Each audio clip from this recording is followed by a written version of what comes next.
Hey guys, and welcome back. So today what I want to do is kind of a run through of one brand. Now I don't know if anybody knows this, but in Scotland or in the UK it was really difficult to kind of get your hands on anything that was kind of anything Kat Von D. You had to either go to America or go to Europe and get it in a Sephora there. UK, we don't have a Sephora. But finally Kat Von D has just been launched. Well, they launched, I think it was either early this year or late last year in the UK, in Debenhams, which is like a big department store. And now finally they've just started kind of dotting like concessions and actual counters, Kat Von D counters in stores. The only previous one they started out with was, I believe, Oxford Street in Debenhams, or a big Debenhams down in London. So they've now finally started gradually working their way into counters across the UK, and Glasgow has finally got one. It only took forever. So now the Silverburn kind of indoor shopping centre, we now have a Kat Von D beauty counter in Debenhams. So I actually went there yesterday to pick up a few items. I already have quite a lot of the Everlasting liquid lipsticks, and also the Kat Von D, the Shade and Light contour palette and the Shade and Light eyeshadow palette, which I both love. And I decided to go and pick up a couple of few things. So I went and got colour matched for a foundation, and I also picked up the tattoo liner because I've never tried it before and I know loads of people are obsessed with it. And I also went and bought a bow and arrow as well, which is an Everlasting liquid lipstick, because again it's so hyped. I really just wanted to test it out. So basically I'm going to put it all on my face and test it out today for you guys, and do a couple of check-ins through the day just to see how the foundation wears, how the liner wears, how the lipstick wears through the day, and kind of give you an update and a breakdown of the products. Now just for kind of comparison, I have dry to normal skin. I have just cleansed and toned, applied an oil and eye cream, and done like a once over with like a cleansing exfoliating pad from Nip and Fab. I'm basically just going to get started. So this is what the foundation looks like. I really love the packaging of this. I'm going to zoom you in so you can have a look. So it's very much Kat Von D-esque, you know, it's all black, very stylised kind of logo, and I got this in the shade. I actually expected to get this in the lightest shade, but I don't believe this was. I'm sure this was maybe the third to fourth lightest shade, and that never normally happens on a foundation, so we're just going to get into it and see what it's like. So that's the bottle. The packaging is lovely, which I would always expect from Kat Von D anyway. So really beautiful, solid, sturdy packaging. It is made of plastic, and there's my colour. It is made of plastic, but it doesn't feel cheap or like a crap product. It feels really nice. It feels expensive. It claims to be 24-hour wear, full coverage and transfer resistant with a matte finish. I am going to put a primer in place. They did use the primer in store, however it felt identical to the Marc Jacobs one, which is what I'm going to use, which is why I didn't purchase it, which I was very surprised about because I expected it to be very silicone based and feel very silicone. If you've ever felt something like Benefit Professional was the first one that comes to mind. It feels very silicone-y and very slippy when you apply it, and then it goes with a velvet finish, and I hate the feel of a silicone based primer, so I tend to avoid them, and my skin is already dry and I don't want to add excess kind of dryness or put anything else on there that could potentially make it worse. So we're going to use Marc Jacobs. You need to give it a shake because it is water based, so just one pump should be okay. You can also mix this with the foundation to sheer the coverage out if you're not into like the full coverage look, which is absolutely fine. I'm not normally one to go for full coverage, however I do have quite a lot of breakouts just now My skin's not feeling its best and I want to be able to test it out, and I like that we have the option to shade it out if I'm not comfortable with how the coverage looks. I'm going to apply this with a beauty blender because I think that's going to be the best way for me to test the foundation out. I tend to apply the majority of my foundations with a beauty blender, so what I'm actually going to do is I'm going to start with a one pump first. So that's it there. You can see the colour does look quite yellow. It feels really nice going on. It does feel very thick. Like when I'm applying it, I can definitely feel that it's on my face. And I'm just gonna bounce on my skin and buff that in. The one thing I will say is immediately when I'm applying it with my beauty blender, it's proving quite difficult to blend out. It does dry very quickly, so it's maybe worth doing it in small areas of the face. Also doesn't look full coverage when I'm applying it with the beauty blender. That is shearing out the texture. I don't know if it's obvious or the camera's picking it up. It has evened the skin tone, it has evened out my skin tone slightly, which is really good. I think what I'm going to do is go back in with another pump and I'm going to try it with a brush this time just to see how it compares. So I'm just going to go in with a really dense flat top kabuki. Okay, that just soaked up all the product. Let's go back in again with another pump. So I'm just going to kind of see where I need the additional product. A bit on the nose, a bit on the cheeks, and some round the chin, mouth area. You do get much better coverage with the brush. Actually, it is a pretty good cover match. It is a pretty good match, the colour. I mean, overall it looks okay on the skin. I will say it has almost immediately settled into any lines that I have.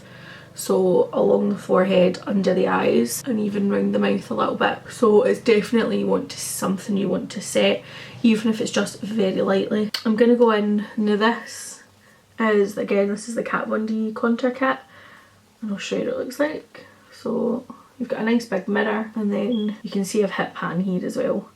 So you have, these are the highlighting shades across the top, and then your contour colours. And what I like about these is they're all relatively cool toned. There's not a lot of warmth to them, so they're really good for contouring. I'm just going to take a kind of blushing contouring brush, and I'm probably going to go in with a mixture of these two shades here. These are really pigmented, you really don't need a lot, bear that in mind.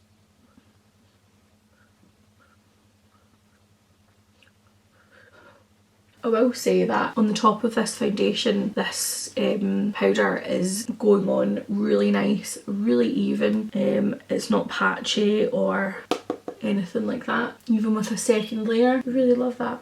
It looks really nice and it looks really natural.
they're positively glowing, and actually the base looks really good. The foundation looks really nice, and I've not had to spray like any Fix Plus or anything. So I think what I'm going to do now is go in with some eyeshadow. So we're going to go in with the Kat Von D. So this is the Shade and Light eye palette. So it looks exactly the same as the contour kit. And again, this is an all matte palette. So it's got a nice big mirror. The mirror's really good quality, and the packaging is really nice as well. And it's very heavily loved, so I apologise, but you can see it's got neutrals, cools and warms, and they're all matte, which is great, and they give you more of the transition shade as well, which I love. So I'm just going to take the big shade, which is this one, the lightest shade, and set the eyes, because we put some concealer over them. So we're going to go in with this mid-tone brown. They're really, really pigmented as well, these shadows, so you do not need a lot of product. I mean, you can see there, that's one swipe, and I tapped off the majority of the excess. And I really like to bring my shadow right under the eye, because I really love like that big smoky dramatic eye look. I'm going to try and apply that to the main part of the lid as well. And I'd quite like to go in, I'm just going to go in again with that middle grey. I don't really have a specific idea in mind. I just want to try and use some of the colours just so you can see the pigmentation, and just in case it's not clear, just for reference, so the eye palette and the contour palette, those I already had. I'm going to go back in. I think I'm enjoying the grey, so I'm going to go in with this really dark grey and just buff it into the very outer crease area.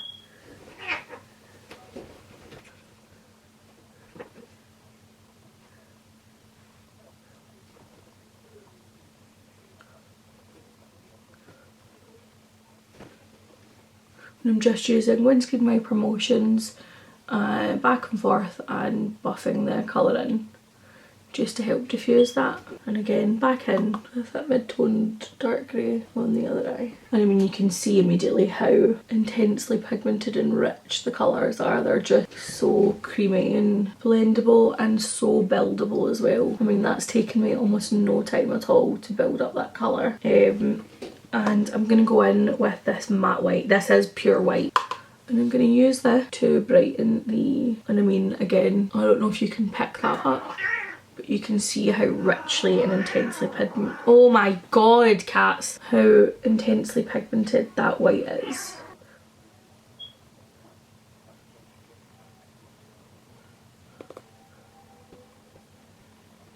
Going to go in with probably the product I'm most excited about. So this is the tattoo liner. Now, I swatched this in store and I was really impressed. I'll show you. So it's like a brush. It was really black, it was really pigmented, and I mean, it stayed on my hand, and once it was on my hand it didn't budge, so I have high hopes for this. Let's see what it claims. So it's a waterproof liquid eyeliner, smudge proof. So it's claiming it's waterproof, which would suggest it's quite long wearing. This is in the colour Trooper as well, so this is black, very black.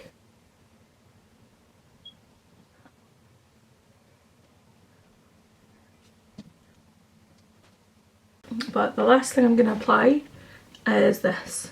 So this is the Everlasting lipstick, and this is in the shade Bow and Arrow. Very brown, very cool toned.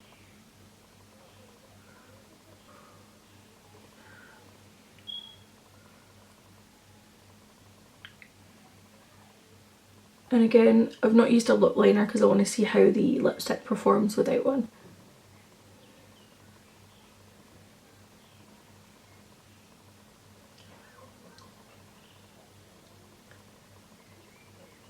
Doesn't feel too thick, doesn't feel too drying. That is what the makeup looks like now. So let me just check. It has settled into a few lines. It is definitely obvious that I'm wearing foundation, but it doesn't look like mega cakey or thick or anything like that. It does look really nice on the skin. It's settling like nicely onto the skin. It doesn't feel like it's just sitting on top. and it has made my skin look amazing as well, and it is a really good colour match as well for me, which I love. I'm really happy about that. So time check. Hey guys, I'm just checking in. Apologies for the lighting change. I'm just in my room doing emails, editing videos, just kind of doing general bits and pieces. I'm just going to show you quickly just like a check-in. So I don't really know if you can see that. It has definitely settled into some lines and stuff. Let me just have a wee check. It still looks really nice, but especially around here, it's definitely settled into lines and on the forehead, and it has started wearing away slightly in here where you can see my redness, and in the centre of the forehead as well. It started breaking up a bit. Just that seems to be where I touch my face kind of the most. 5:20 at the moment, so the makeup's only been on for about 3 hours or so, and as it says, we'll check back in again in another few hours. I've got some shopping and errands and stuff to run, so I'll do those and then we'll come back and check in. I also just quickly want to show you the state of this. Hi buddy, are you having a nap? Oh. Okay, so this is check-in number 2 and we're now at 8:30. So the foundation's been on for around 6 hours. I mean, it still looks okay, but you can probably see, I mean, my liquid lipstick come off really quickly. I actually bit my lip, so this came off maybe after a couple of hours, which with a liquid lipstick I kind of expect it to dry and wear, but it wore really nicely. It faded really naturally. There wasn't like a big mark around my lip or anything. It faded quite easily. I mean, there's a lot of like breaking, like it's broken up a lot kind of here. It's broken up and gone really patchy and dry above the eyebrows, and gone dry on the lips. It's come off and gone patchy on the nose. It's worn away almost completely on the chin, on the just tip of the nose as well. It's gone, and it's gone kind of from round here, and it's clung to like all my dry patches on here. Although I will say that the contour still looks really nice. It has faded a little bit, but it hasn't gone patchy or anything like that. And actually the highlighter that I used, the mini luminizer, is still really glowing. I don't know whether that's just the highlighter or whether that's the base, but I mean, it has worn away a lot around the nose. It hasn't clung. I have quite dry skin around the nose and it hasn't clung to that at all.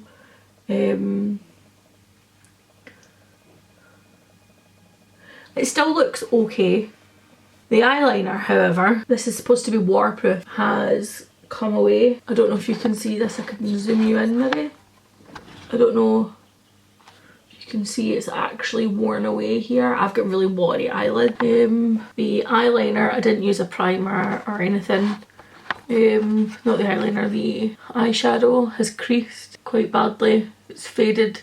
It's gone quite patchy, and the same on the other eye again, it's gone really patchy. If you're really dry, it's maybe something I would avoid, because it's so matte, it like accentuates dryness and really clings to dryness. But it is a really nice foundation. It's definitely not transfer proof, and I mean, it is nice. It's a really nice finish and it's a really nice coverage. It's not so matte that it's uncomfortable to wear. The Marc Jacobs Undercover foundation is definitely a lot drier than this, and that is almost so dry that I borderline can't wear it unless I mix it with an oil. But the actual foundation is nice. It's pleasant to wear, and even though it is quite a thick formula, it doesn't feel like I've got massive amounts of foundation on. It does feel quite nice on the skin, but if you're very dry, it's something I would maybe avoid. I will say they have a very extensive shade range. They have like pure white foundation to really dark skin tones, and the concealers are the exact same. They also have a white as well that you can mix to kind of lighten foundations as well, so the shade range is fantastic. I don't know exactly how many shades they do, but I know it's a lot. It's definitely something I would maybe recommend.